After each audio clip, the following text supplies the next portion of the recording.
Good morning. Who do we got in here?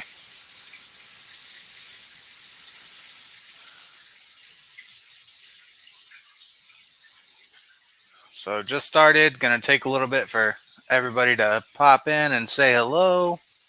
Hope everybody's doing good. You know, it's been a while since I've done a live stream, so good to be here for you. Dabs, what's up, buddy?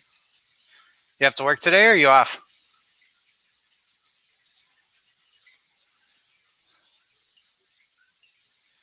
Hello, hello.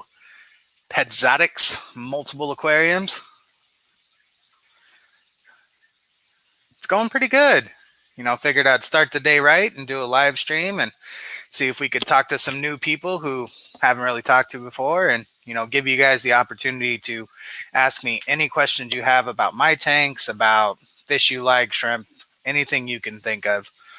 I don't claim to know everything, and I will never claim to know everything, but been doing this a while and I have a fair bit of knowledge, I would say. So, yep. So you're off today or do you have to work today?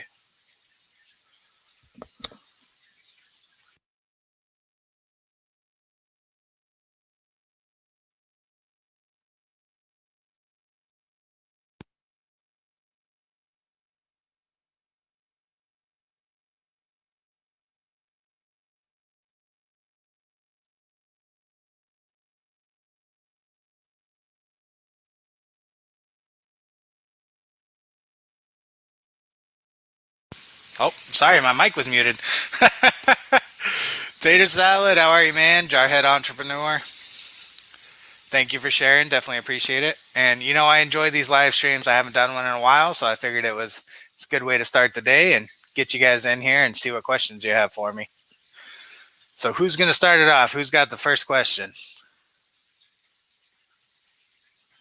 Hey, Edward, how are you?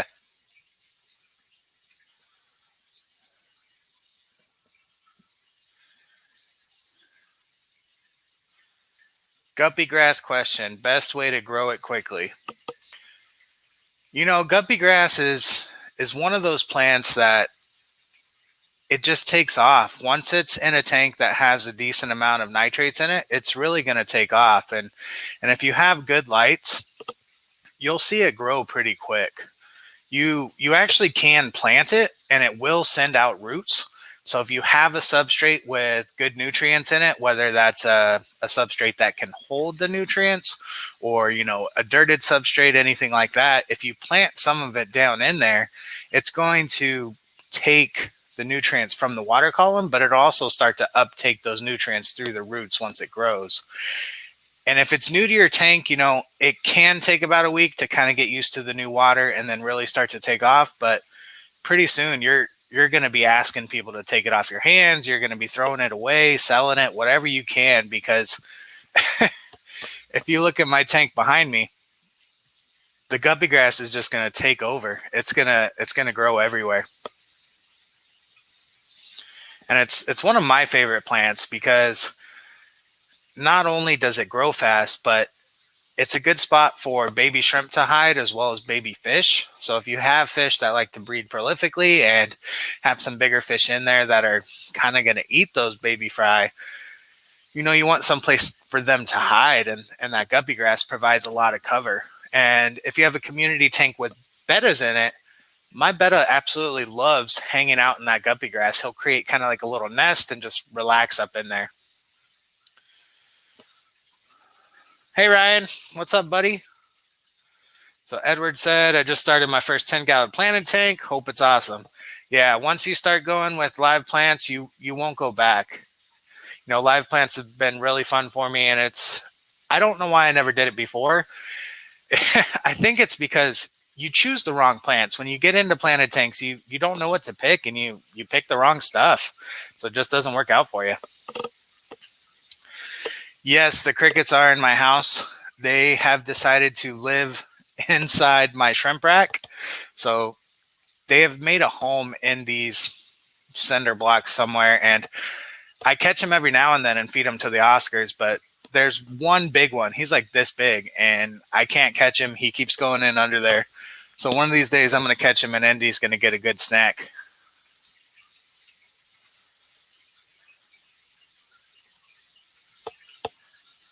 There's a high-pitched noise in the background. I wonder if you guys could hear my pumps on the tanks.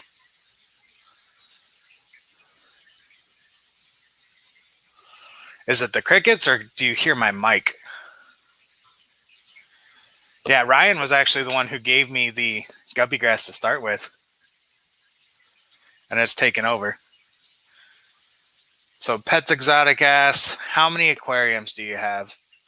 So right now, I have my 75-gallon Oscar tank, the 60-gallon community tank behind me, 2 20-gallon long shrimp tanks, a 10-gallon shrimp tank, a 10-gallon guppy tank, a 3-gallon tank I just have snails in. I have a 110-gallon aquaponics system outside, 20-gallon toad outside, and then a 29-gallon upstairs.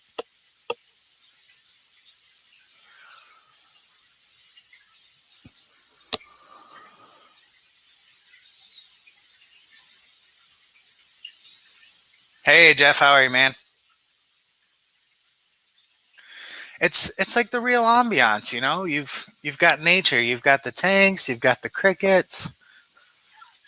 The only thing I could think of is to scare the crickets. No, they're used to living in the kitchen, so any noises they're not afraid of it.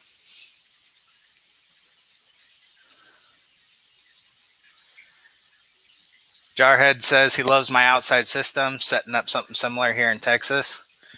There you go. Yeah, with the humidity out there, you should do good for some plants. I know with it getting really hot here in Arizona, some of my peppers and tomatoes have struggled, but they're coming along nicely. I have Pets Exotics ask, how long have you been keeping fish? So I have been keeping fish on and off since I was about 10 years old. So I really got back into it about 2 years ago when I got my Oscar. So me and my wife, for our wedding present to ourselves, we got this 60-gallon tank, and that kind of reignited my passion for fish. And we had the 60-gallon for a few years, and she up and told me one day, she's like, yeah, if you really want to, you know, when our community fish are gone, you can get an Oscar. So what I heard in my Oscar-loving brain was, get rid of your community fish and you can have an Oscar. So I called up my buddy Ryan, so Ryan Z here, and I was like, hey man, you want a bunch of fish? And of course he jumped on it, so he came over and snagged all the fish. And my wife said, she's like, I meant when all the fish died, you can have an Oscar, not get rid of all of my fish. So a little bit of a miscommunication there, but in the end, ended up getting rid of all of our community fish. I got Indy, put him in the 60-gallon for a little bit, and then I got the 75-gallon.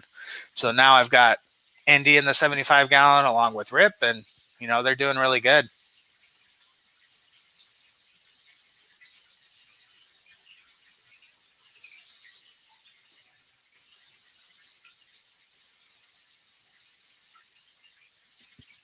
We'll see you later, Jeff. Have a good night, man.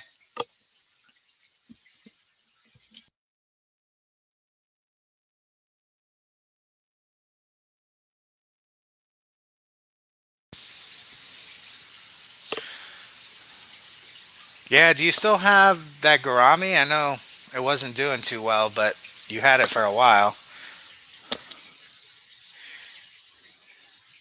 And then I do apologize for the cricket. I'm actually going to be breaking down these 20-gallon tanks today, and I'm going to be setting up a rack of 10 gallons. So I'm not going to have the 20 gallons anymore. I'm going to have 5 10-gallons that I put on that rack. And one of my goals is to find that cricket and feed it to Indy, because this is an all-day thing. This cricket doesn't know whether it's daytime, nighttime, cold, hot. All it does is chirp all day. And we block it out because we've lived with it for so long, but I never even thought you guys would be able to hear it on the mic, but I apologize for that. Hey, Dead Fred, how's it going? Thanks for popping in.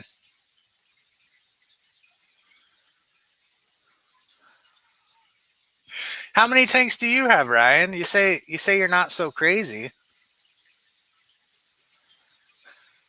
I did have a lizard that got into the house and I couldn't catch it. And that was one of my hopes, was like, hey, maybe he'll eat some of the bugs that are in the house and I won't have to worry about it. I ended up finding the lizard.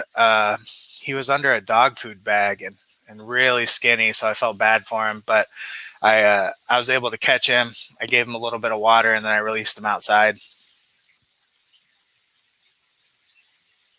Okay, yeah, I do remember that. The gourami passed away.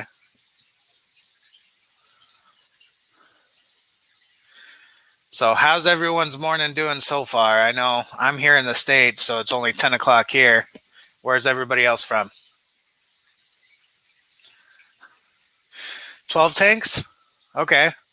Yeah, I think you've got me beat. So 75, 60, 20, 20, 10, 10, 3 gallon.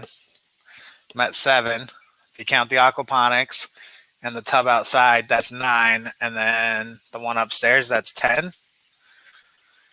So I got 3 tanks here. So I'm going to be at 12 as well, because I'm going to take the 220s and turn it into 4 10 gallons. So I'll be right there with you at 12 tanks.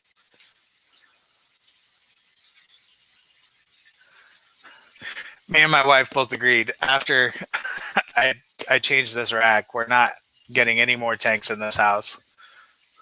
We'll see, though. We'll see what happens.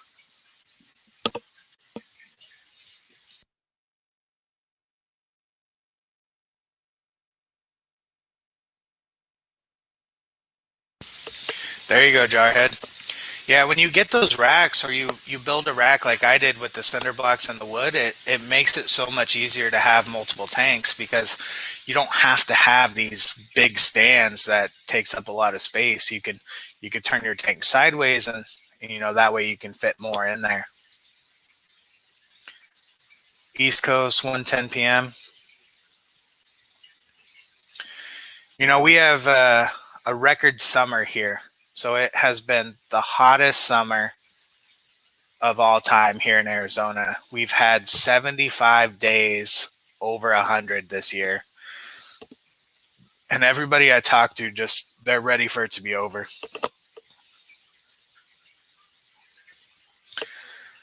Seven o'clock, yeah. Tater Salad says it's 7 p.m. where he's at. And that's kind of why I do these 10 a.m. streams, is because I have a lot of subscriber and friends who are over in, Norway and Denmark. And when it's 10 a.m. here, it's 7 p.m. there. So they're just finishing their day. They're relaxing for the evening and ready to watch some YouTube, to where a lot of us, it's 10 a.m. We haven't quite gone to work yet, or maybe we have the day off and we could sit down and talk and enjoy some fish talk.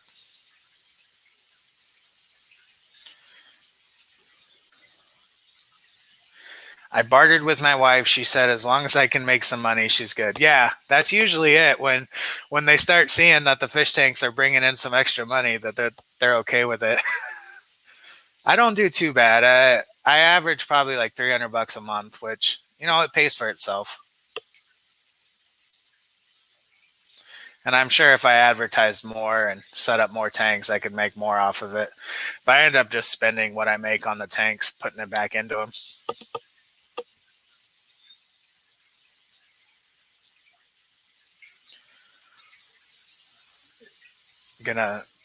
Jarhead says he's gonna breed bettas, plecos, shrimp, guppies, and mystery snails for now. Yeah, get on those mystery snails before they're illegal. They just made them illegal here in Arizona. Yes, Tater Salad, you're my friend. If you lived closer, I'm sure we would have hung out by now.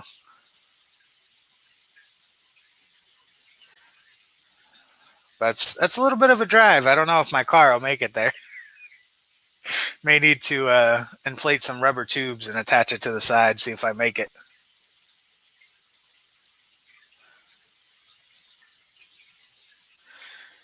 Jared said he just moved back to Texas, found his local association, and getting into the local swaps. Yeah, those swaps are a great way to get fish that are locally bred for your water type. at a lower price because, at the fish store, they need to pay for the overhead of the lights and the employees and the medications from importing shrimp in or fish in. So finding somebody that's a local breeder, they can sell them to you at a lot less expense because it doesn't cost them as much to really care for them. My only issue with the clubs is I'm in sales, so I don't have weekends off. Tuesday and Wednesdays are my days off, and most swaps are on Saturday, so I can't make it. I'm sure I would make lots of money off my shrimp and stuff, but I don't have the time to get down there, and I make more money at work.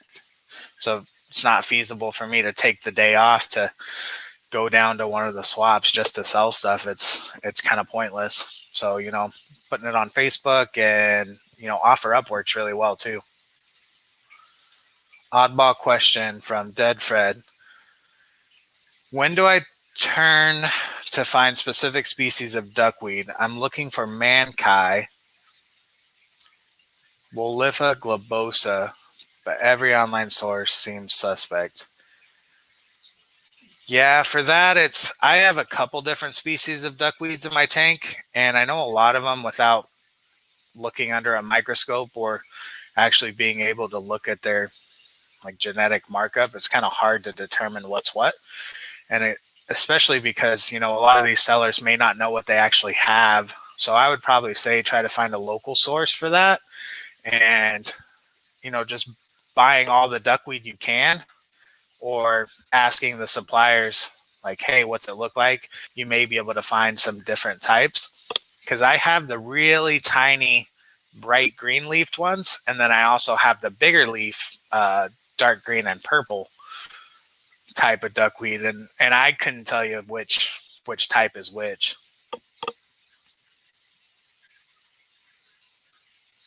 Yeah, I need to look into that band app because I've heard a lot of people use that to sell stuff.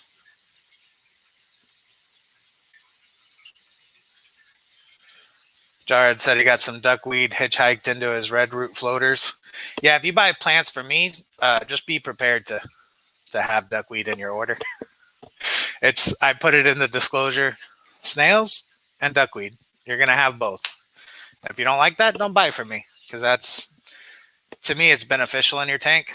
And it may be unsightly if you're trying to create a show tank, but you can always sort out those types of plants and stuff. Pets Exotic asks if I sell fish, shrimp, plants, etc. Yeah, I sell whatever excess I have. So my big thing I'm working on is breeding shrimp for profit and for color. So I really like the idea of So I really like the idea of being able to, naturally select the shrimp because they breed so prolifically and so easily that you can get the different colors you want and the grades you want just by culling and making sure that you have a high quality shrimp.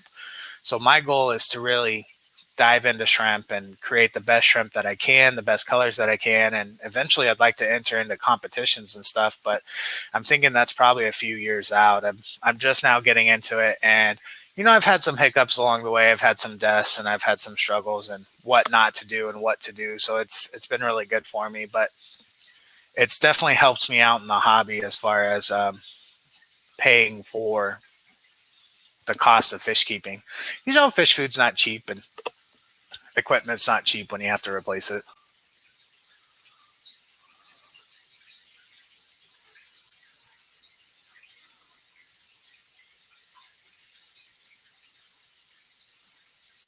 Yeah, that's Dead Fred said the Woliffa globosa is the smallest flowering plant. It sounds like the really tiny bright green one you got. It's superfood. I imagine that's why it's so easy to find. It's not so easy to find. Yeah, that's actually the main type of duckweed that I have in my tanks. I don't really see too much of the big stuff. It's more of that tiny stuff. Where are you at, Dead Fred? Maybe I could send you some.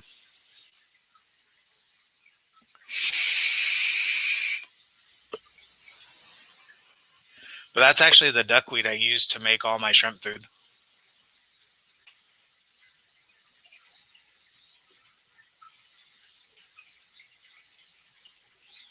Maryland? Yeah, when it cools down, if you want to pay for shipping, maybe I'll send you some.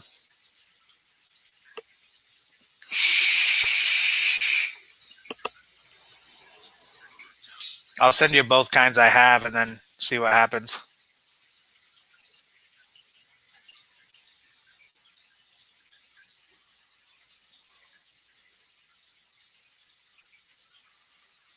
I think once it finally cools down here, though, it's going to be freezing there. Duckweed's pretty hardy, though. You really got to try to kill that stuff.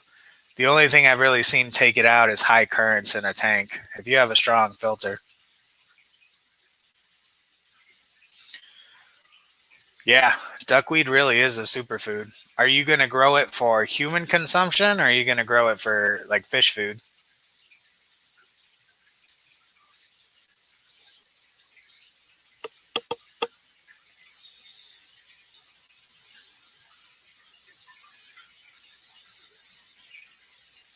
Jarhead says he's trying to learn everything he can for shrimp. He's setting up a 10-gallon tank for them. Jarhead, are you looking to raise Neocaridina or Caridina shrimp?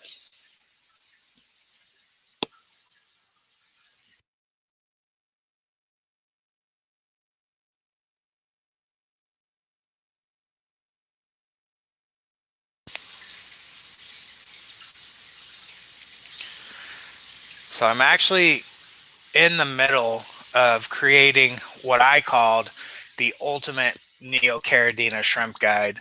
And I've already gotten the video pretty much put together. I'm just doing the voiceover. So what it is it's basically one of my feeding videos, and then I go step by step on how to set up a Neocaridina tank and how to care for them, water parameters, feeding, stuff like that.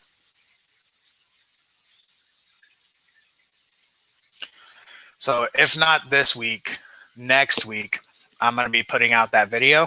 It was supposed to be this week's video, but if you saw this week's video, it was kind of a last minute, like, hey, here's a relaxing feeding video.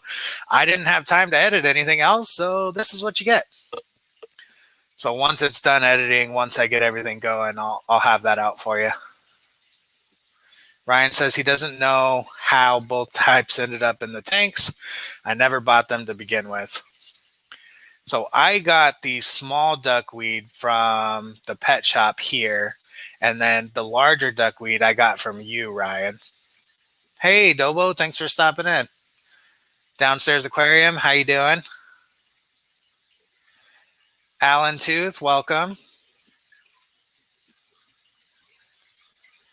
Deadfred says, I'll be doing both human and fish food, and I can set up a couple of 5-gallon Home Depot buckets to hold me over till my system is up and running. But that sounds great. I'll definitely rap with you about it. Yeah, if you set it up for human consumption, definitely let me know how you do that because it's something that's interested me, but I just worry about pathogens and how to sterilize it because the only thing I can think of to sterilize it is going to be high heat. And with high heat, you lose a lot of nutrient content. So to raise duckweed for food, then I have to cook it. It's something like spinach, Spinach when you put it in high heat, it's going to break down all those nutrients. So you want to eat it raw, but then there's all the salmonella and E. coli that's on spinach. So it's do I risk eating it raw? Do I cook it? What should I do? So if you could find a way to make it safe and sanitary and edible, then that's definitely something I'd be interested in. Glad to have you here, Alan.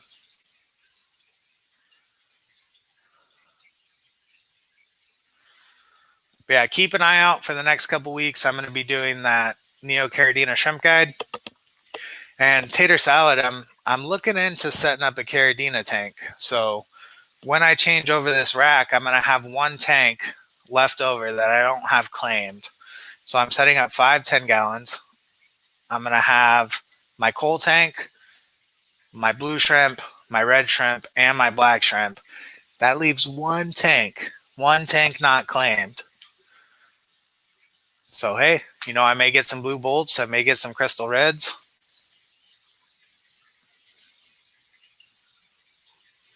We'll see what I do. I got to find a supplier that doesn't have them too expensive, because some of those Caridina shrimp are really pricey, and for me just starting out with them, I don't want to spend too much and then fail miserably and kill everything.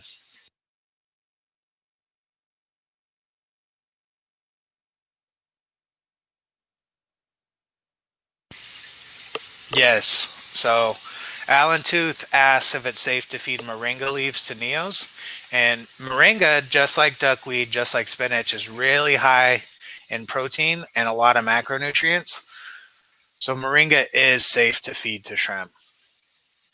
If you can dry it, low heat dry or sun dry, and then grind it up into a powder, you can feed it that way. Or, if you want to blanch the leaves, just kind of parboil them and then cool them down and toss them in there, you can do that as well. Hey, Danikin Aquatics, how are you? Hey, thank you guys so much for jumping in. Definitely appreciate it. I enjoy doing these live streams, and I enjoy talking to you guys and, hanging out and answering any questions you have.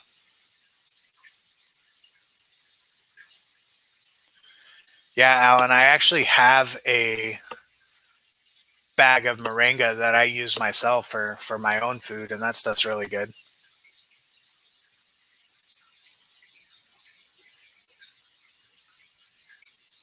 I actually think I just ran out of it. I got to go get some more. Yeah, Ryan Z has a moringa tree in the back.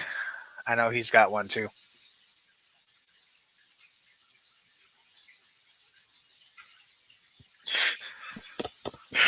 Dobo asks, how will winter affect your aquaponics setup? Do you even have winters?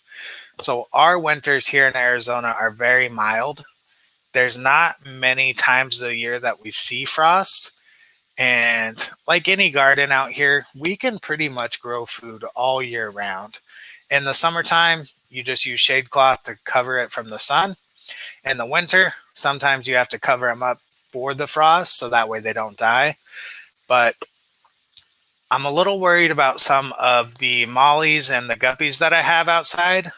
So I think that the cold weather may affect them more than the plants themselves. What I'm going to do though is I bought those gambusia, which is the mosquito fish, and they have a larger range of temperature that they can survive in. So that's going to be my winter fish as well as my summer fish. So I'm hoping to introduce those in there and get them to breed and hopefully cross with the guppies and the mollies to kind of give a hardier strain of fish that can survive all year in Arizona. But for the plants, once it starts to cool down, my peppers will start to die off. When those die off, I'll start planting more of those winter crops like your lettuces and spinach and, carrots, stuff that likes the cooler weather.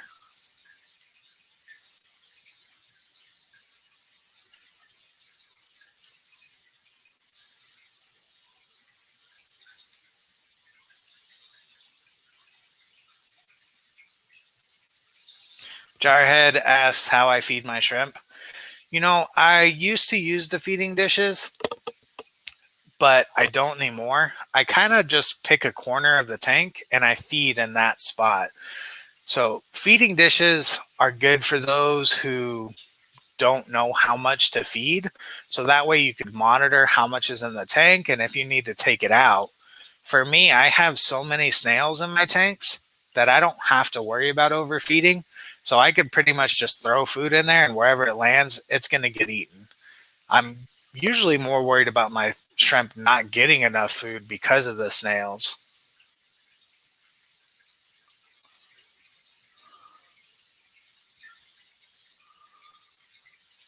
What about the seeds? So Alan Tooth asks, what about the seeds?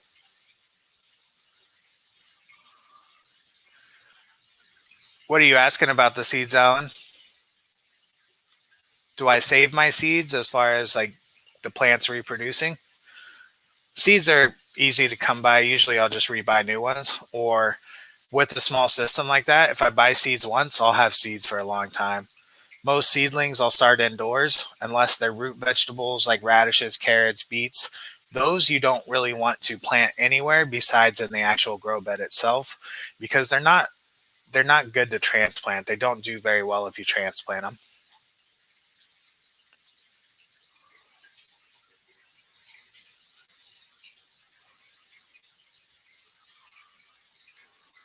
Ryan says, come to his yard. You can harvest all you want.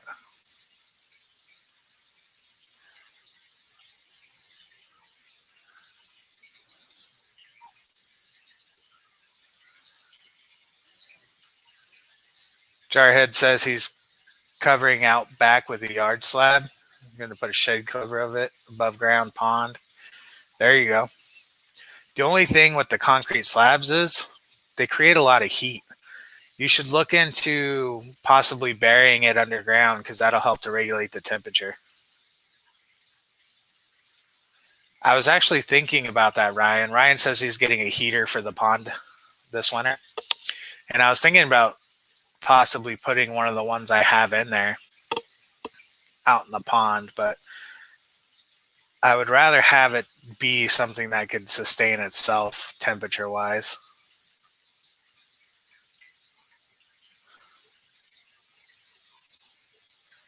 Yeah, snails are great in any shrimp tank.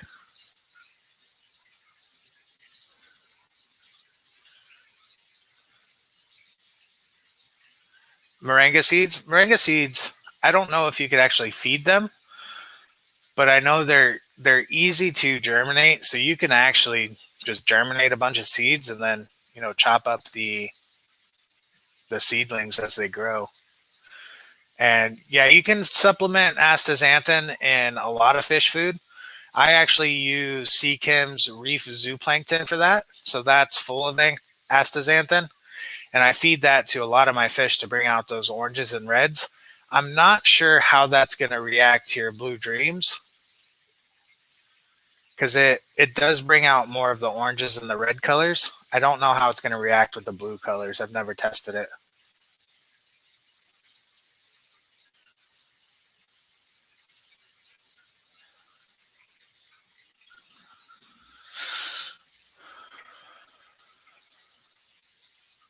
There you go, Jarhead. Yeah, I've used frozen water bottles in my tanks as well, especially when summer gets too hot, because I do water changes just straight from the tap. I'll run a hose out to the yard, drain the tank, bring the hose back in, and fill the tanks up that way. And in the summertime, that tap water comes out at like 90 degrees. So I'll do a lot of my water changes in the evening.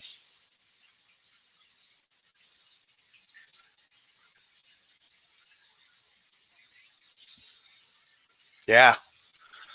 Alan too says he loves his red ram's horn snails. Ram's horn breed so fast and so prolifically that you get a few of them in one tank, you'll have snails for all tanks.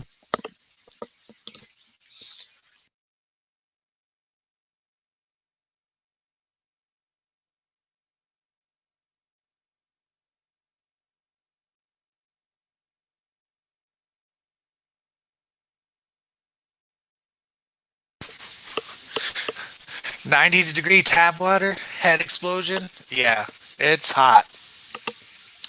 And my fish do fine. It's funny because if you're in the Facebook groups, you see all these people like, oh, make sure that the water temperature is the same as when adding it back to the tank, and don't do more than 20% water change. And then you got my fish over here. Yeah, 90% water change, 10 degree up. Let's go. And they're fine. You got to think that, and I can't take credit for this statement. Corey from Aquarium Co-op actually touched on this. You got to think about what fish do in their daily lives. So fish swim all day, every day, up, down, in shade, out of shade, up 10 feet, down 10 feet. So think about the water fluctuations. If a fish drops 10 feet, they're losing probably 4 to 5 degrees in a matter of 30 seconds. So they're used to those large water fluctuations in temperature. So having a large water swing, it's not going to be that big of an issue. If you've got some really sensitive fish like discus and some other tropical fish that don't do well with water swings, okay, yeah, temperature acclimate them when you do water changes. But for most community fish that are bred in the hobby, these things are tanks. You can leave them outside with like no aeration, and I'm sure they would be fine.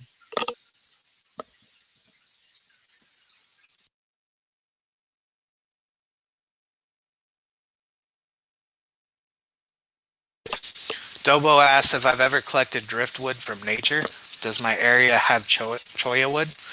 So in Arizona, we do have cholla cactuses, and I've talked to Ryan. Ryan is actually one of my good friends who lives here in Arizona with me, and I've talked to him about going out to the desert and cholla hunting because that would, cholla wood. It's not expensive, but if I could get free cholla wood by just walking through the desert, then heck yeah.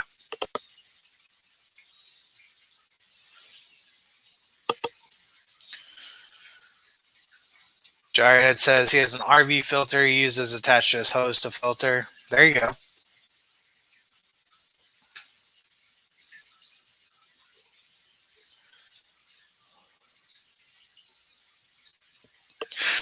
Jarhead says, "Don't get me started on the beta groups. Beta groups are the worst."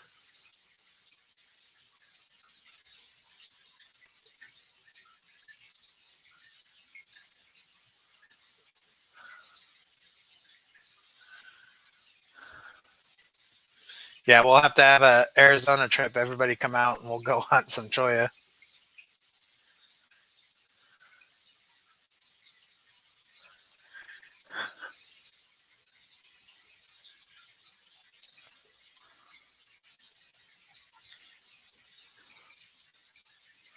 Ryan says he's off today. Do you want to go? I'm not even sure where we would go. I'm I'm sure there's just random places in the desert we could go. I've got my plate's full for the day though, so like I said, I'm gonna break down those 20 gallons and put the 10 gallons up, and that's gonna be quite the adventure. Can I hit Vegas both ways on the road trip? There you go. Pay for all that free cholla wood. Oh, geez. Yeah, I can get a 6 pack of cholla wood for under $10.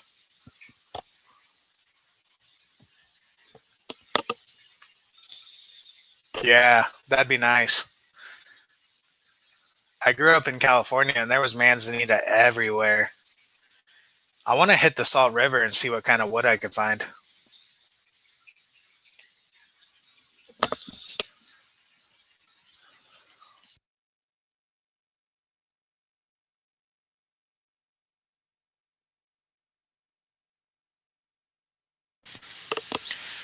If you want to come over and help me break down the 20 gallons, you're welcome to.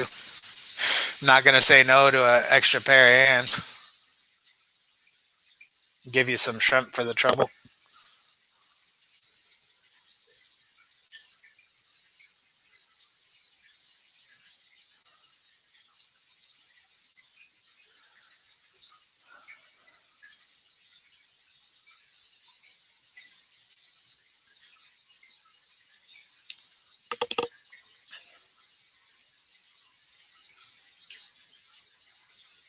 Alan asks, what's the best way to cull cherry shrimp? Catch them in a DIY bottle trap, cull them out that way, or is there a better way? So once you have a decent colony, what I do is I have a spot in my tanks where they go for food, and I'll spend a good week culling. So what I do is, don't feed for 2 days, and then feed in that spot, and just sit there with your net and pick out all the undesirable ones. And I'll just take some tank water, put it in a bowl, and then just dip them in there. And then, I don't kill my shrimp. I put them in cold tanks so that way I can sell them to people who are starting out with shrimp, or if they use them as feeders, that's up to them if they want to do that. So that's the easiest way I found, is to sight cull. Turn your lights on, move your floating plants away, bring the light up front. That way it shines right down on that spot you're feeding, and then just net them out one by one. And if you do that every day for a week, you'll have a good dent. And roll coal religiously. So if you let the tank go for a long time without coaling, then you're going to have a hard time, because what's going to happen is those coals are going to grow up, they're going to have babies of themselves, and then you're going to have even more shrimp to coal. So if you could stay on top of it, then you won't have to do it as much.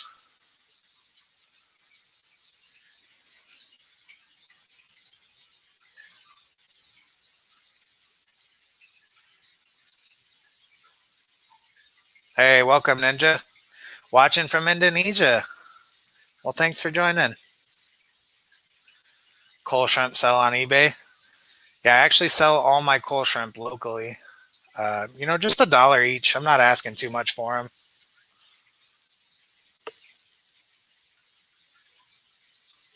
How long is a long time? Yeah, if you go a few months without culling, then like my cherry tank upstairs, I'm a little scared to go look at it.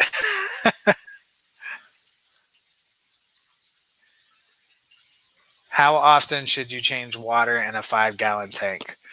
So we get this question a lot as far as how often should you change the water in your tank? And there is a lot of follow-up questions that would need to be asked to answer that.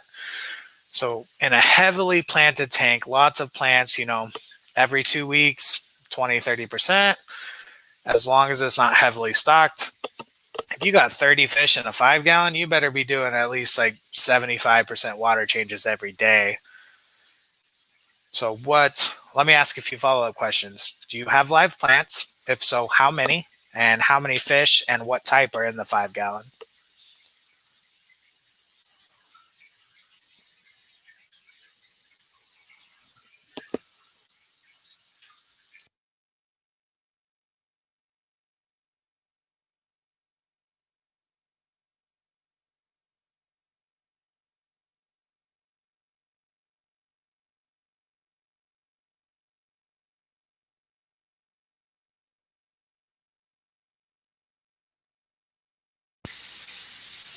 So Java fern, 4 endlers, 3 autocinkless, and 2 amano shrimp.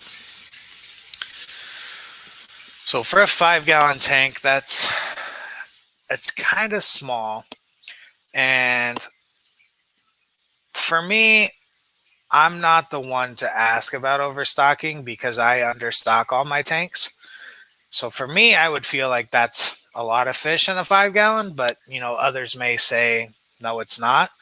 What you can do is get some top floating plants, get some frog bit, some duckweed, some guppy grass, something to help clean the water. Because the Java fern's nice, but it's not, unless you're running CO2, it's not a heavy feeder. Java fern kind of struggles in tanks without CO2. If you have bright light, you can get away with it. But I would suggest getting some like guppy grass or something else that can help to eat those nitrates out of there. But for a 5 gallon tank, if you're doing your water changes often and it hasn't been a long time since you did a water change, then I would say do large water changes. Do 50% once a week. Of course, that depends on a lot of other factors too, as far as like your tap water and stuff like that. If you have to go out and get water, because I know some parts of the world, water is not as easy to come by as, say, for me, where I can do a 90% water change once a week, and that's not an issue.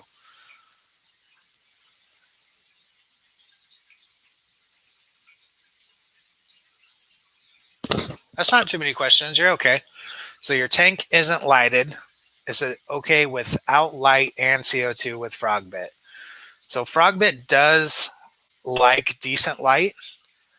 So it may have a hard time if you don't have light in there. I've tried growing it in tanks without light and it just kind of melts back. So it definitely does like having some light.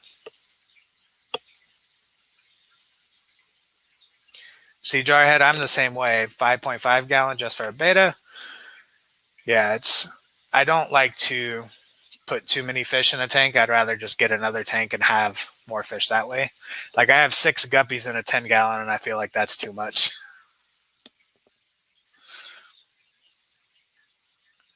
I have maybe 15 fish in my community 60 gallon and they're all about this big. So the only tank I would say that I have is overstocked is my Oscar tank, which 75 gallon for 2 Oscars. If you have a sump, if you have a planted sump like I do, if you do large water changes, it's not bad. The main thing is they just pick on each other because it is a small area. But what's the alternative? I get an 125 gallon tank and I get 2 more inches and then I have to put a canister on it because unless I get a tank that has a sump, I don't feel like it's going to be a better option than what I have now.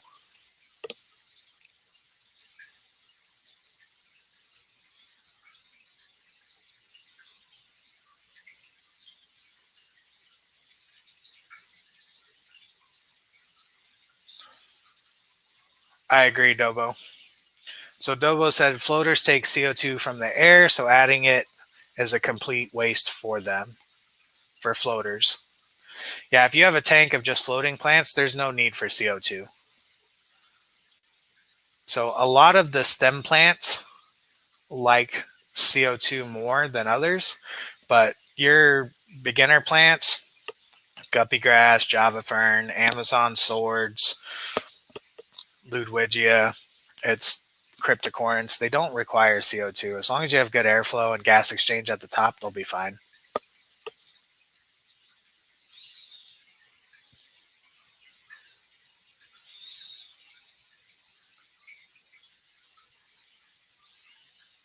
Definitely dead, Fred. I was thinking the same thing. So if those endlers start breeding, then that tank can get out of hand pretty quick. But adding some more plants will help out. And get plants that are really low maintenance, especially if you don't have lights in there. Like guppy grass. Guppy grass will grow in a tank with nothing.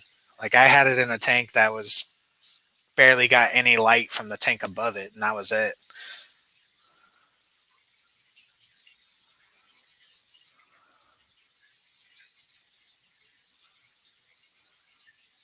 Yeah, your mono shrimp are safe with the endlers. I've got a mono shrimp in with Siamese algae eater and mollies, and they don't bug them. I would actually be more worried about your endlers getting taken out by the Amano shrimp. So Amano shrimp will eat large fish if they can catch them, and I've seen it happen, especially the large females. Amano shrimp can get almost 3 inches, the large females.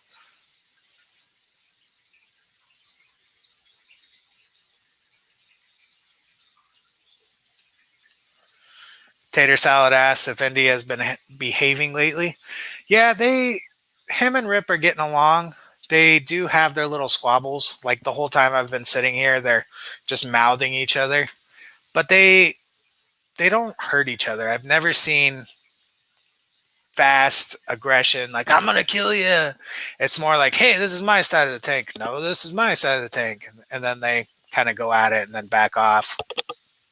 Every now and then I'll find a couple scales on the bottom, but I think it's just, a couple teeth catch a scale at the right angle and rip it off. But haven't seen any tattered fins, haven't seen any, bloody marks.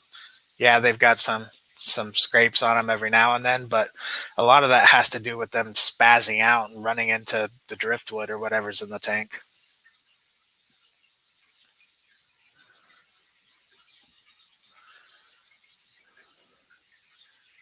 All male endlers, yeah, you won't have to worry about breeding then.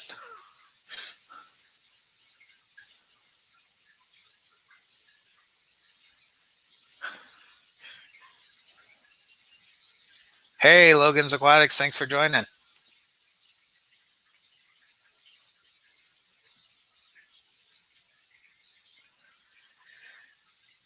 Dobo asks, wouldn't lower gas exchange benefit the plants? More CO2 stays in water.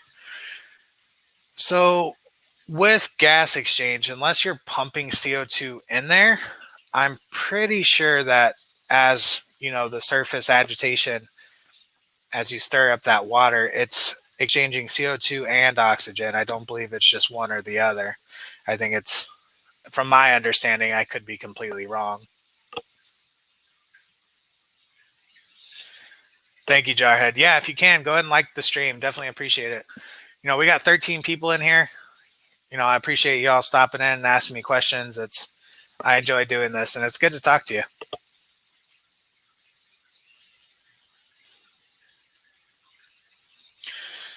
No, I wouldn't worry too much about the Amanos. Ninja asked if he should separate his Amanos from his Endlers because I was saying that I've seen Amano shrimp attack fish. They they're kind of opportunistic. So if you have a fish that is sick and having a hard time, swimming, that's the only real time they're going to go after them. Otherwise, most fish are faster than the shrimp.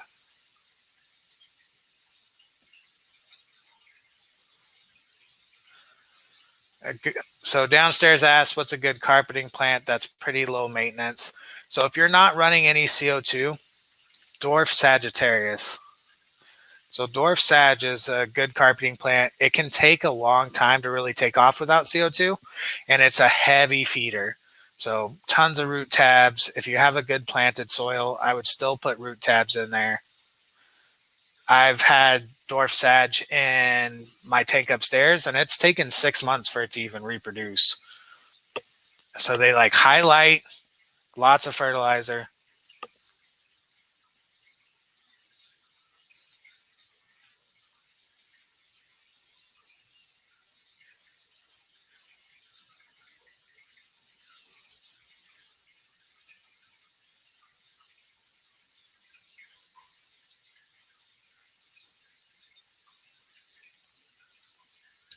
So Logan asks, what loaches would take care of a bladder snail problem?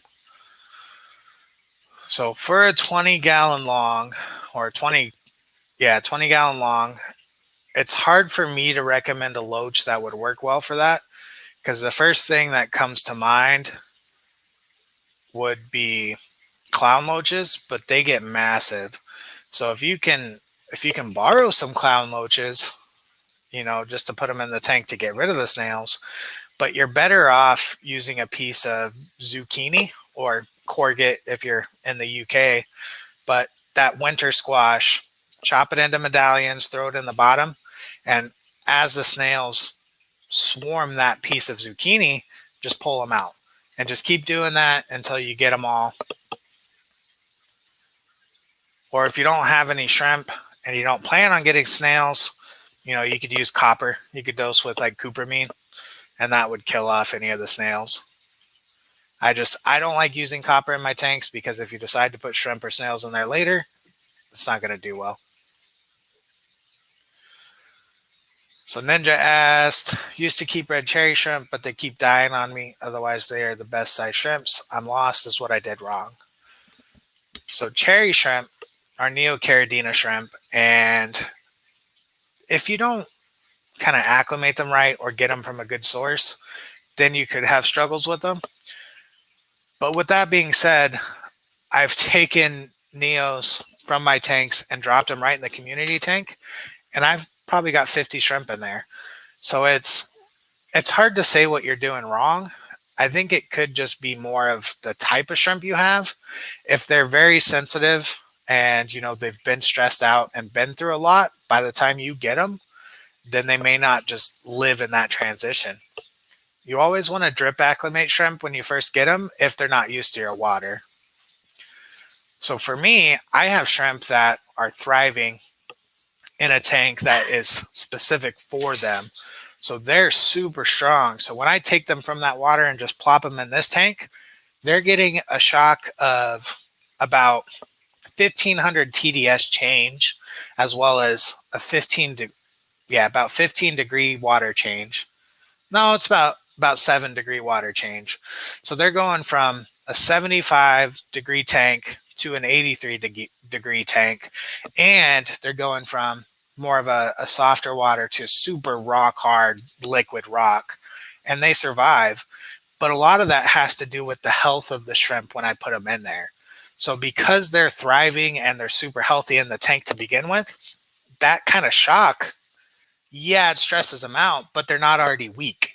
So if you have shrimp that have, gone from one supplier to the next, multiple tank changes, you have this shrimp that is super stressed, super weak, probably sick, and then you throw one more change in there, and that's it. So it's kind of hard when you get shrimp from suppliers because you don't know where they've come from. Your best bet is getting them from somebody like myself who has bred them, and they've only known one tank their whole life, because just from one tank to the other, the stress isn't going to be that bad.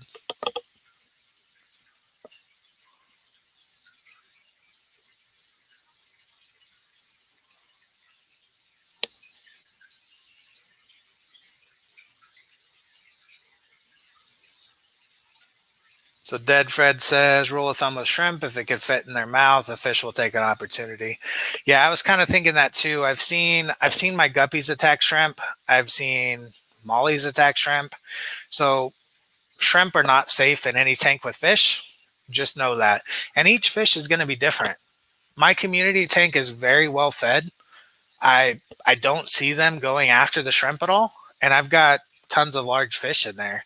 Now, my guppy tank, they attack the shrimp. It's a 10-gallon tank. They're, not a lot of places to hide. So it really depends on the environment. But each fish is different too. So you may have fish that attack your shrimp, you may not. And constant beating from a fish, eventually that shrimp is going to get sick, going to get injured, infection set in, and it's going to die. They may not be able to swallow it, but they can definitely kill it. Chain loach. Ryan recommends a chain loach. Dead Fred. So if you're breeding the shrimp, no fish. I agree. Even autocinculus. I agree. Yeah, the fish and shrimp, you want cover. Tons of plants, tons of hiding spots. Otherwise, you'll never see your shrimp.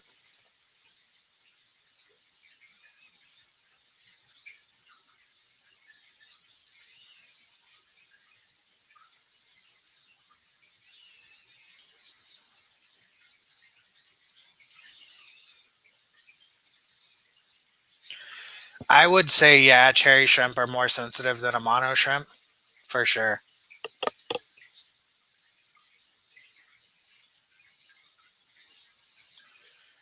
Neocaridina shrimp are classified as hard water shrimp, but they still don't like a super high TDS. So, like our tap water here in Arizona comes out at like 600 TDS, where cherry shrimp do better at 200 to 250.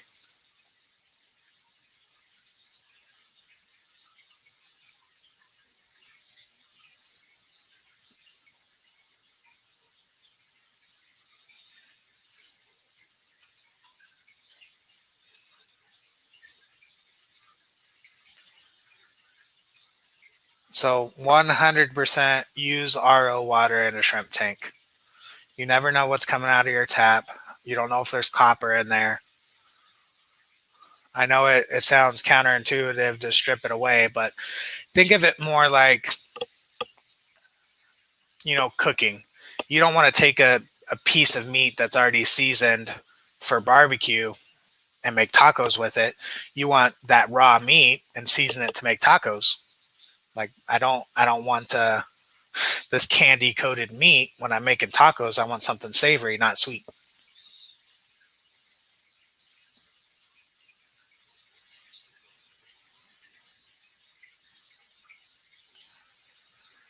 I recommend sponge filters 100% of the time. If you're getting some splatter, then I would find a lid that covers it. If it's a rimless tank that's meant to be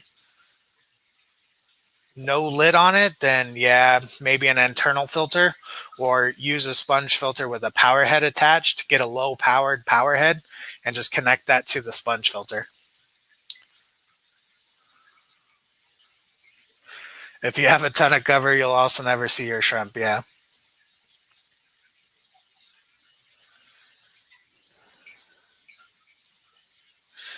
So Logan, like I said earlier, I would just do a shrimp only tank and get RO water. If you don't have an RO system, you can go out to the grocery stores. The big 5-gallon bucket refill stations where you put your 5-gallon bucket in there, $1.35, the water comes out. That's RO water. So if you have a TDS pen, you can always test it. But when I get water, that's what I do. I just go to the gas station. I put my 5-gallon buckets, my 5-gallon jugs in there, $1.35 per 5 gallons. Come home, test the TDS to make sure it's not too crazy, and then I remineralize it.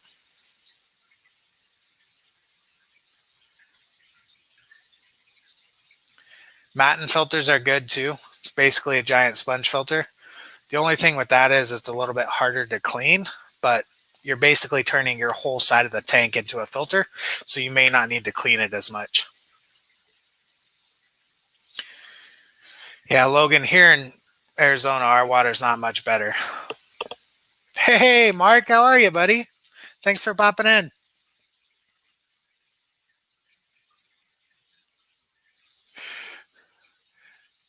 I want to season my meats, Mark.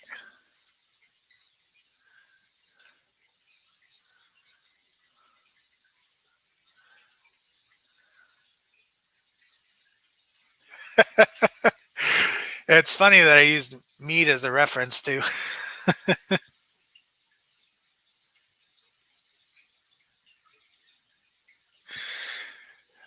Yeah, all my shrimp tanks, a little bit of petrol in there.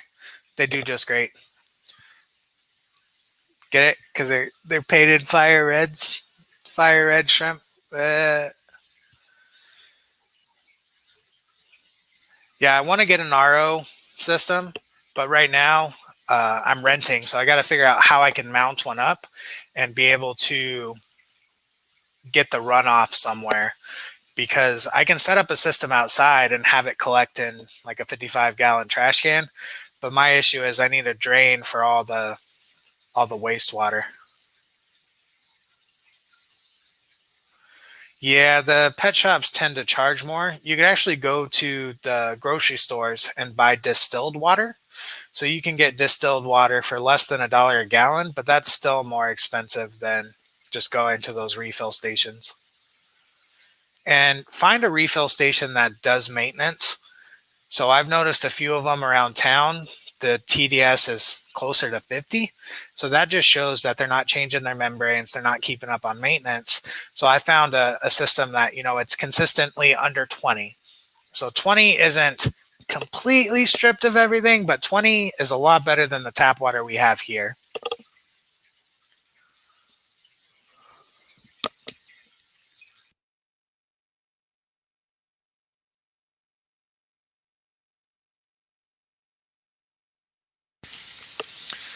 Yeah, Mark heard shrimp and came running. So Ninja asks, is sponge filter up to par with hang on filter with bio charcoal inside? So charcoal is good for removing medications and filtering out odors. So I don't use charcoal in any of my tanks. It's a good media for biological life because charcoal can house that bacteria. But if you have a lot of sponges in there, then you have all the all the houses for bacteria that you need. Logan says he'll hook one up to the water hose. Yeah, that's exactly what I was thinking about doing. I just got to figure out what to do with the runoff and if it'll hold up in the sun here.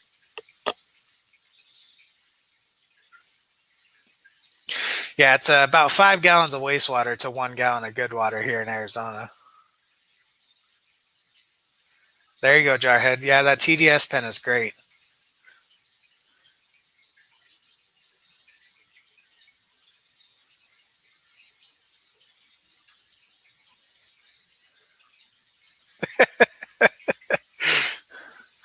Yeah, if you're having to pay per the gallon, then you don't want to run your system that often.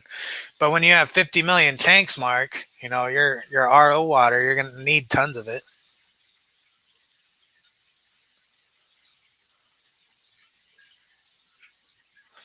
Should always use a water conditioner on distilled water. I haven't run into any issues with adobo, but it's not a bad idea. And I try to aerate my water before adding it in because when you remineralize, you're adding carbonates back into the water. So aerating it for 24 hours is going to off gas any chlorine that's left in there, but it's also going to help stabilize the pH. So that way, when you're doing a water change, you're not getting pH swings.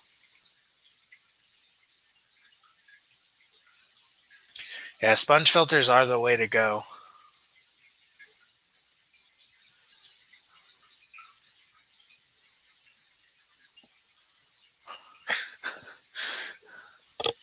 Your landlord's going to start taxing you for water, Mark. They're going to be like, how many showers does this guy take?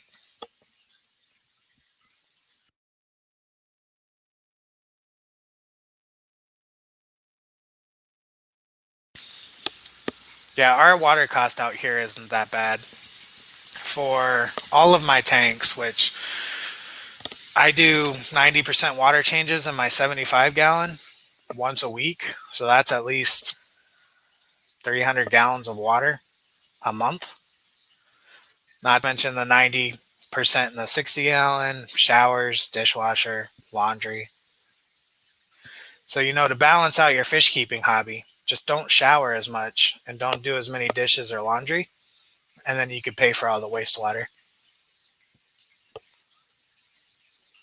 As long as you're talking to people on the internet, you guys can't smell me.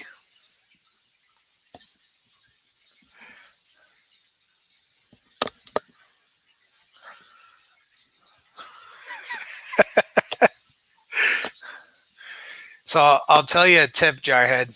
Don't use play sand. Play sand is absolutely dirty. Get pool filter sand. So pool filter sand is designed for water to flow through it. Excuse me. So it's actually a lot cleaner. So that way you don't have to wash it as much. And then it's not as fine as grains, so you don't get as much compaction.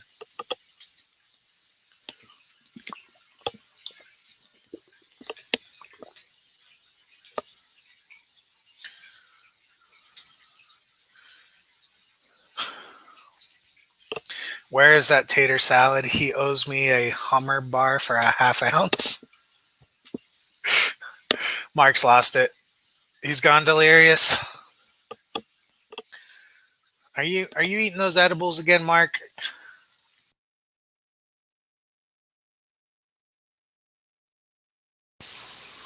Yeah, I use pool filter sand in all my tanks. If they're not bare bottom. So I'm a big fan of bare bottom tanks. So much easier to clean. Gummies. Yeah. You got to bite an ear off a gummy bear. You got to be careful with those things.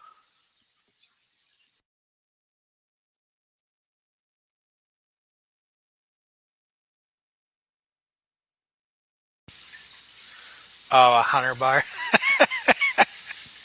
Gotcha. Yeah, where's my $100? I want 100 pounds.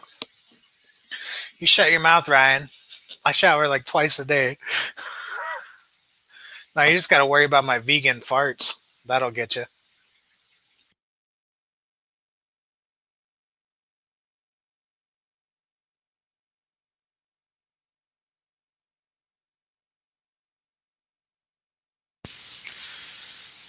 Well, thank you for the service. I'm sure it wasn't easy over there.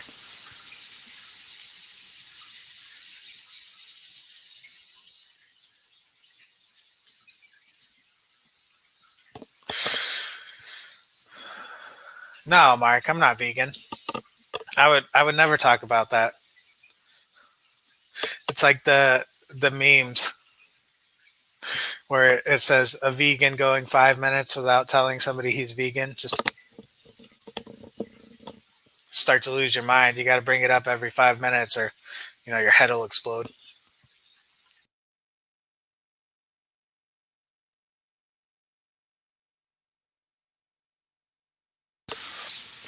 But I will say it's been good for me. I'm down 70 pounds now, so getting healthier, loving life.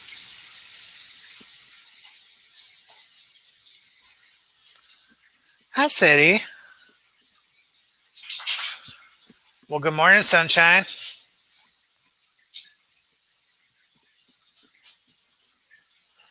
Then just says, please do more fish room tour. I'm on stream, yeah. Say hi to my fish friends.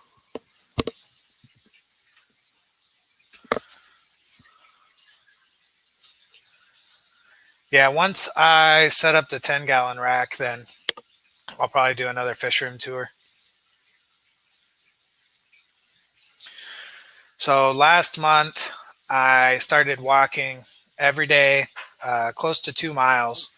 So I wake up at 6 a.m., walk 2 miles, and then make my green smoothie with all the green stuff that I have. I basically the stuff I feed my shrimp. So moringa powder, barley grass powder, wheatgrass powder, alfalfa powder, spirulina. I make a smoothie with that with tons of vegetables. That's what I have for breakfast. and then just normal stuff for lunch and dinner. And then I quit drinking alcohol too, so that's been good.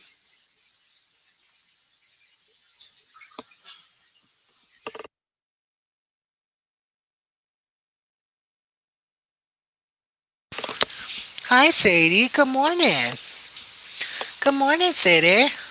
Want to say hi to everybody? Say hi, Sadie. Sadie, right here. Good morning.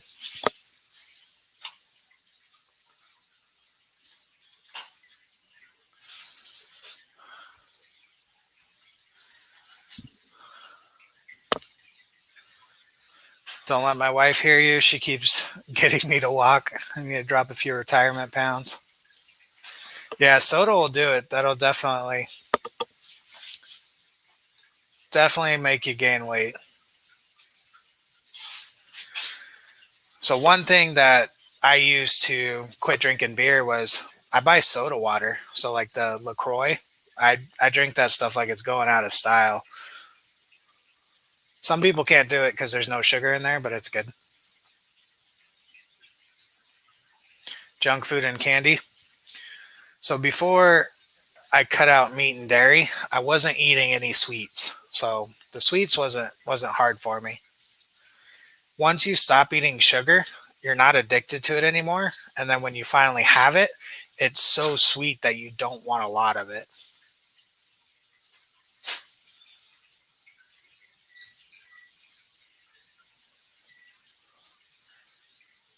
Yeah, definitely Dobo. It's packed full of calories for sure. But without eating meat or dairy, I don't get a lot of calories in my food anyways.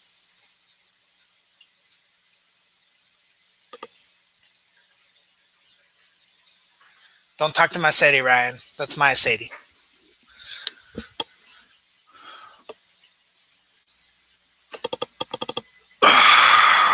Go pug yourself. So we've been streaming for about an hour and 15 minutes now. What other questions do you guys have for me? Since we got a little off topic about diets and exercise. Start backpacking? Yeah, that'd be good. I've got a bum knee, so exercise is kind of hard for me. Going outside, I enjoy it. I used to fish a lot, but with it being how hot it has been lately, it's been too hot to go do anything outside. Like I said, I got to get up at 6 o'clock in the morning if I want to go for a walk.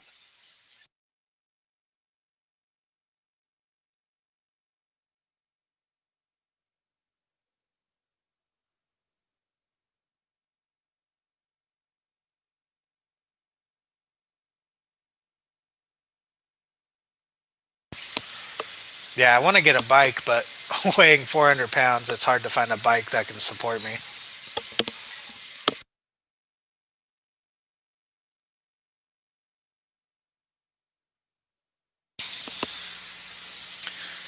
So, Ryan, do you want to come over and help me tackle these tanks and break them all down and catch a bunch of shrimp?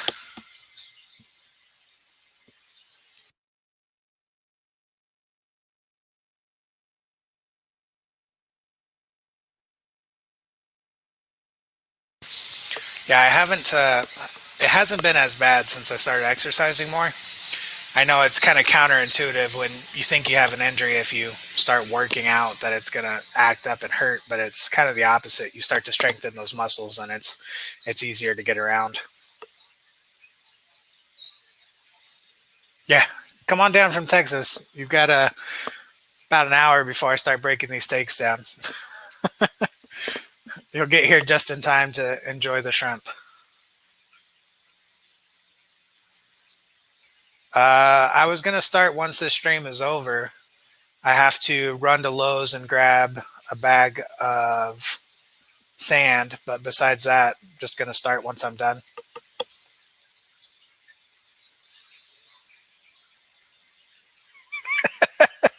Yeah, walk more. That'll help your shoulder for sure.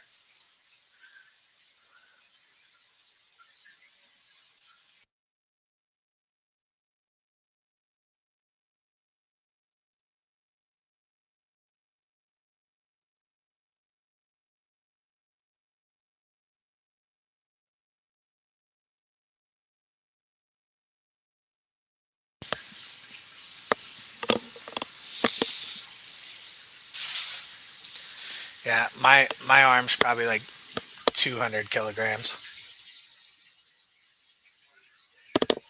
My finger?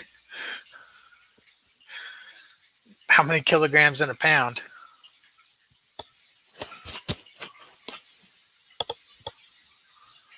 All right, sounds good, man. If not, it's all good.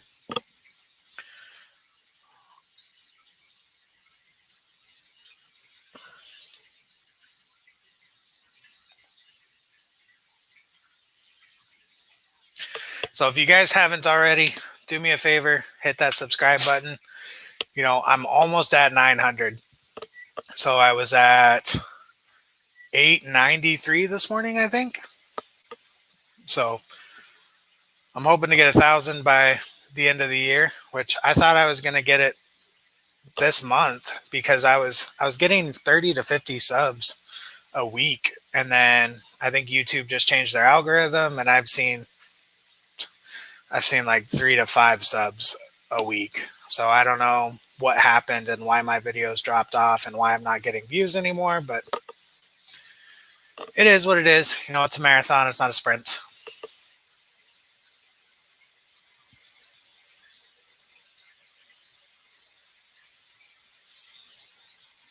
Yeah, it's nice with the online ordering because I just place the order and then they bring the sand right to my car. I don't have to carry it around the store.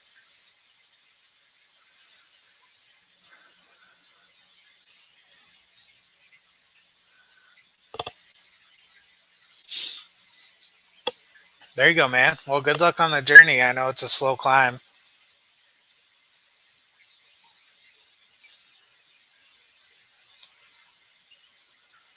Yeah, there was a couple of you that I wanted to check out your channel. Let's see. Who was the other guy? Ryan said he watches his videos. There's Logan's Aquatics.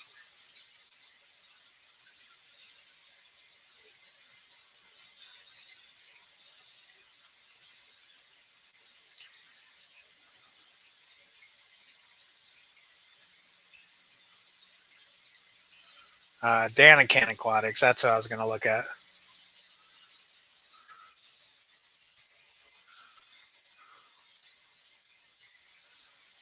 And subscribe. Logan's Aquatics.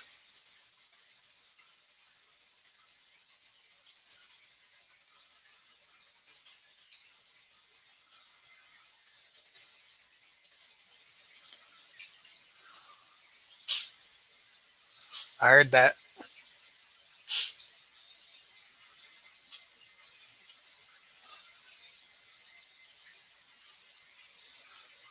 Logan Z Aquatics with an X. And then Jarhead. All right, so I subbed to your guys' channels. I'll check it out later.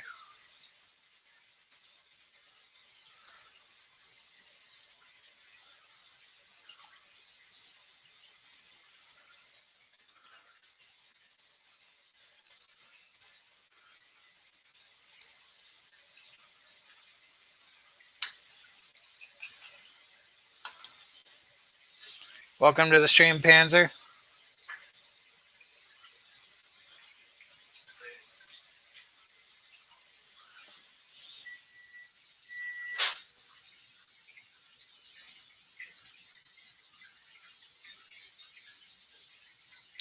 Ginger, watermelon, kale smoothie.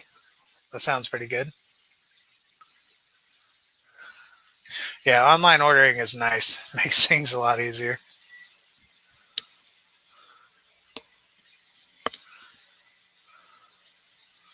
So, Mark, you've been doing YouTube for a long time.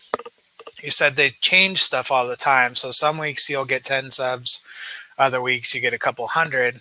What can I do as a new, content creator to stay behind the curve? Should I just keep continuing on and YouTube will change their stuff and just go with the flow, or should I be getting ahead of this and, making changes as I see it?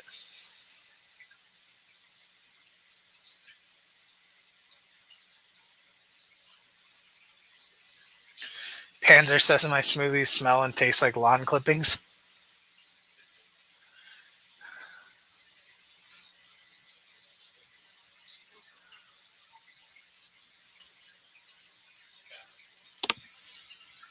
What? Oh,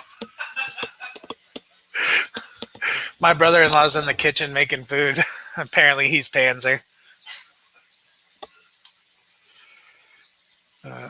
So Mary's Place asks, I didn't hear the answer. What shrimp and fish like hard water? So it depends on how hard is hard. So here in Arizona, our water is very hard. It's like liquid rock. And what I was discussing earlier was Neocaridina shrimp are very hardy. It's just a lot of times what will happen is you'll get them from a supplier who then sells them to somebody else and then to somebody else and then somebody else. So you're getting this shrimp that has made 5 tank changes in 2 months. So it's sick, it's stressed, and it can't survive the change to your tank. So I have shrimp that are in water parameters that are specific for them. So they thrive, they breed, they're very healthy. So taking them from that perfect climate and putting them into my liquid rock, they do okay. So as long as you take Neocaridina shrimp that are from healthy stock and good, and healthy, putting them into a hard water tank, they're going to survive. Now, they may not breed as well, they may not multiply as well, but they're going to do okay. So the main thing is just getting healthy shrimp to start with, and then they could kind of adapt. Caridina shrimp are a little bit more fragile, and they don't do well with tap water. A mono shrimp are good shrimp to have as well, because they can survive in a multitude of parameters.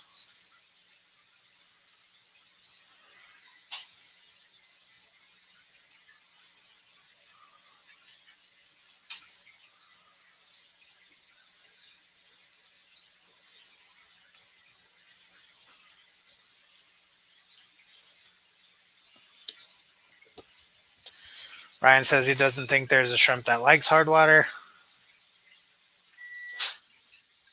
Ryan says make me a smoothie.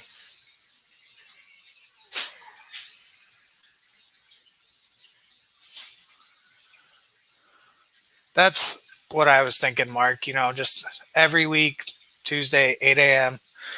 Even if I can't get the video I was planning out, if I could throw something up, at least that way I'm consistently every week throwing something up. Yeah, if you have any more questions, Mary, let me know. Glad to help.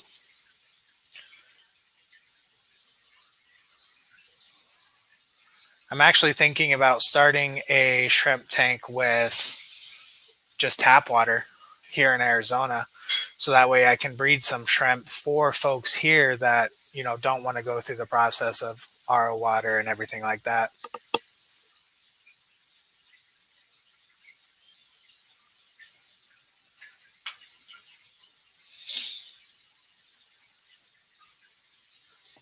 There's a fly in here and it's bugging me. Get it? Bugging me because it's a bug. I better be glad I can't catch it because I'd feed it to my fish. At least the cricket's not going anymore. So when I started the stream this morning, the cricket was going full blast and everybody was commenting on it.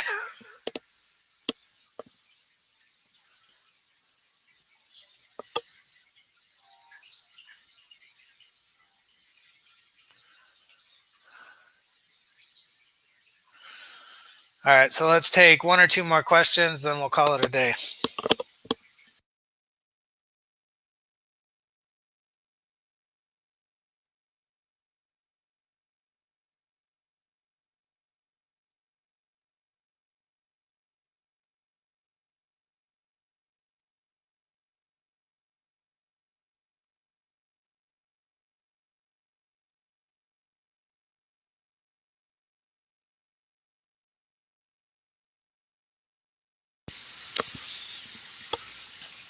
Yeah, Dobo, I think I'm going to set something up like that. Just see how well they do breed outside. Because I've known some people who are very successful in breeding shrimp out there. And I actually do have some shrimp in my tubs. So if they were hitchhikers or whatever it may be.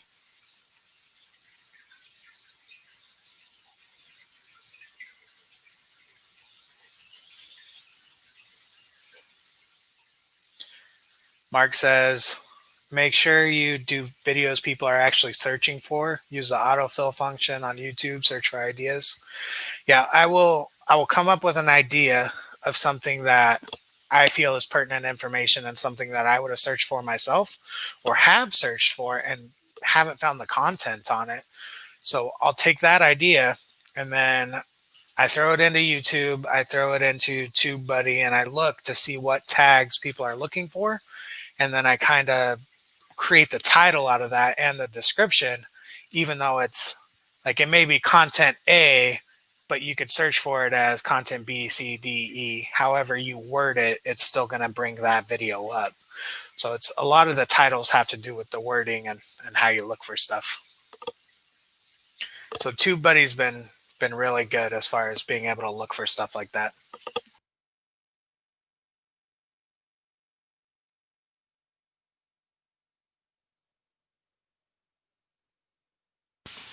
Yeah, I did find one in my last video. I was surprised he was still in there because I had a few shrimp in that tub, but that tub doesn't get water changes. I'm sure the TDS is like over 10,000. It's got to be ridiculous. All I do is do top offs in that tub.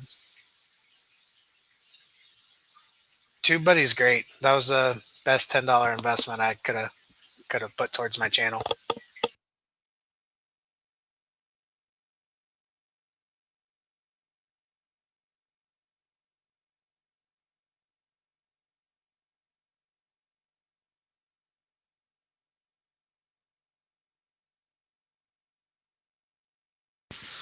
All right, guys, who has the last question? Got stuff to do today.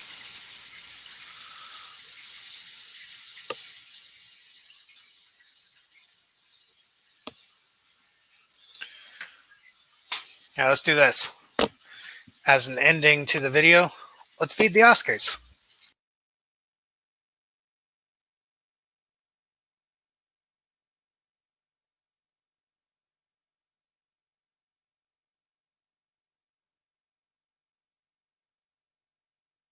Oh, I muted my mic. So we'll feed them some North Fin Jumbo.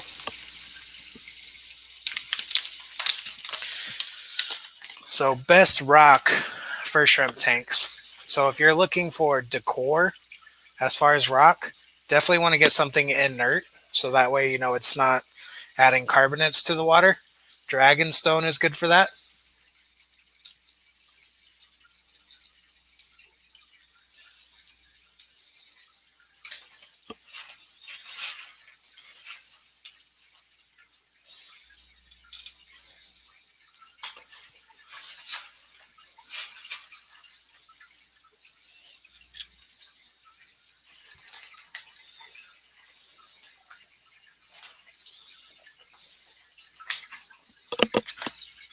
Sorry about the screen glare.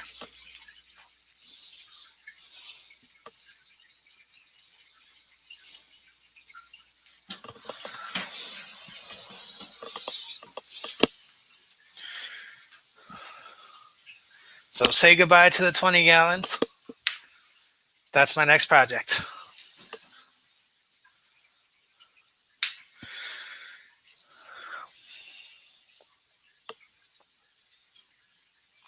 Yeah, Dragonstone works really well. All right, guys. So as always, thank you so much for watching and thank you for coming in today and hanging out with me. I definitely appreciate it. And if you haven't already, do me a favor, hit that subscribe button because, you know, if you love me, you love my fish, you love my videos, hit that subscribe button. So thanks again for watching and enjoy the rest of your day.